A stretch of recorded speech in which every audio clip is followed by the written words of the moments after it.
Good afternoon, everyone. Today in the Children's Psychology Podcast, we will be examining how trauma can affect a child into adulthood and, as always, look at some real-life examples of that.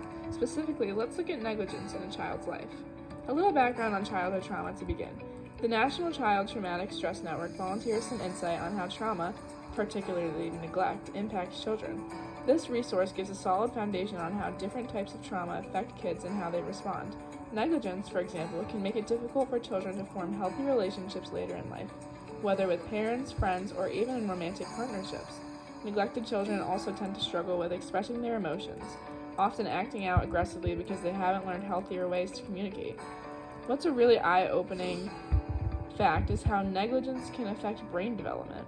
Without proper stimulation, a child's brain may not fully develop, leading to struggles with things like vocabulary and emotional expression. And it doesn't stop there.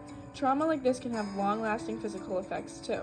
Kids who experience negligence may develop chronic health issues like headaches because their nervous systems didn't develop properly due to constant stress. In fact, childhood trauma can even shorten life expectancy and increase the risk of diseases like heart disease. It's a powerful reminder of how deeply early experiences can shape our lives. Negligence is difficult to determine as parents typically have different views on where to draw the line.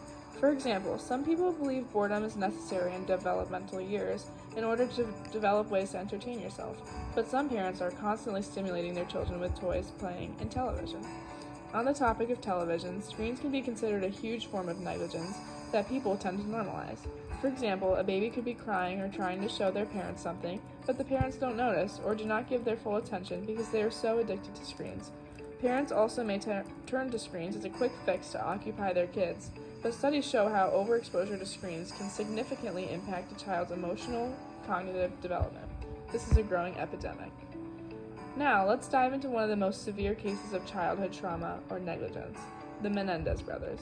In the 1980s, these brothers, Lyle and Eric, were both extremely neglected by their mother as she would allow such horrible things to happen to them. This negligence caused these brothers to suffer an incredible amount of physical, sexual, and emotional abuse from their father. Lyle and Eric's parents' absence regarding love and nurture made their homes filled with fear, confusion, and anxiety. As the brothers grew up, they suffered intense mental health issues, including depression, PTSD, and anxiety. Over time, their mental health was so awful that it ended up driving them to commit a horrifying act of violence against their parents. This shows that neglect and abuse can manifest in dangerous and unpredictable ways. Now I will do an interview with Julia Gruber. How old were you when your parents got divorced? Wait for her response. What were some feelings you experienced while going through this? Wait for her response.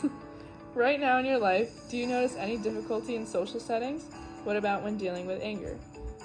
And then I'll go into my conclusion. Neglect can take on many forms, from emotional and physical absence to the obsession of screens. While these acts may seem harmless, it can be detrimental for a child's mental and emotional development. This can cause children to view the world or themselves in a negative way that can affect them well into adulthood. If you are a parent, caregiver, teacher, or just someone constantly around children, I encourage you to be mindful during your interactions with children because it can have lasting consequences. If you feel as though you have been a victim of childhood neglect, here's a number to call. Thank you for joining me today on the Children's Psychology Podcast. We hope this discussion helps bring more awareness to the importance of emotional presence and care in a child's life. Stay tuned for future episodes where we will continue to explore more aspects of child development and the lasting effects of early experiences.